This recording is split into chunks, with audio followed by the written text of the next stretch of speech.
What's a rich people thing that rich people don't know is a rich people thing. Growing up, my family used to make a single pack of spaghetti last 3 days. Mom would cook half on Monday, save some noodles for Tuesday's soup, and stretch whatever was left into Wednesday dinner with canned tomatoes. So when my college roommate Jake invited me home for Thanksgiving break, I had no clue what I was walking into. The flight alone should have been my first warning sign. Jake bought my ticket without even asking the price. When I tried to pay him back, he laughed and said his mom told him to handle it. I thought he was just being nice. Then we landed and this black car was waiting for us. Not like an Uber, but an actual driver in a suit holding a sign with our names. Jake acted like this was totally normal. I'm sitting there trying not to touch anything expensive while he's texting about dinner plans. The house wasn't a house. It was basically a small hotel, 20,000 square feet, indoor pool, movie theater with those leather chairs that recline. Jake gave me the tour like he was showing me around a regular place. Oh yeah, this is the library, and that's the wine cellar, and here's the guest wing where you'll stay. Guest wing. Like I needed an entire section of building just to sleep. At dinner that first night, his mom asked me about school costs. I mentioned how me and 2 other guys split our tiny apartment for $1,200 total. She literally gasped like I told her I lived in a cardboard box. Only $1,200 for 3 people? Are you sure it's safe? She kept asking if we had security, if the neighborhood was okay, like poverty was contagious. But then Jake said something that made my brain short-circuit. Wait, rent is monthly? Like you pay that every single month? I thought it was like a yearly thing. I started laughing because obviously he was joking, but his face was dead serious. He genuinely had no idea how rent worked. Later that night, Jake asked me how much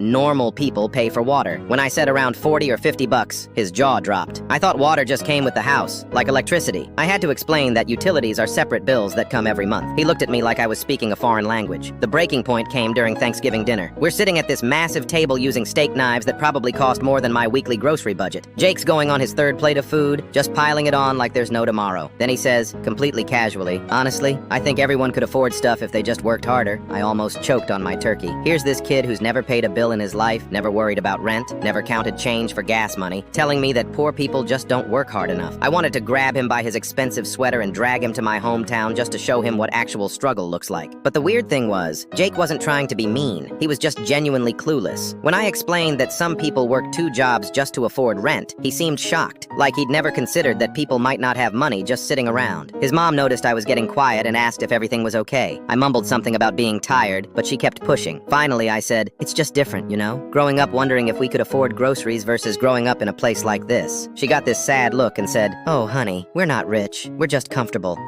Their house had an elevator. They had a chef who came in 3 times a week. Their garage was bigger than most people's entire houses. But in their world, this was just normal comfort level. Before I left, Jake's mom packed me this huge care package for the week. Imported pasta, expensive chocolates, a bottle of wine that probably cost more than I spent on food in a month. She was being so sweet, but it just highlighted how different our worlds were.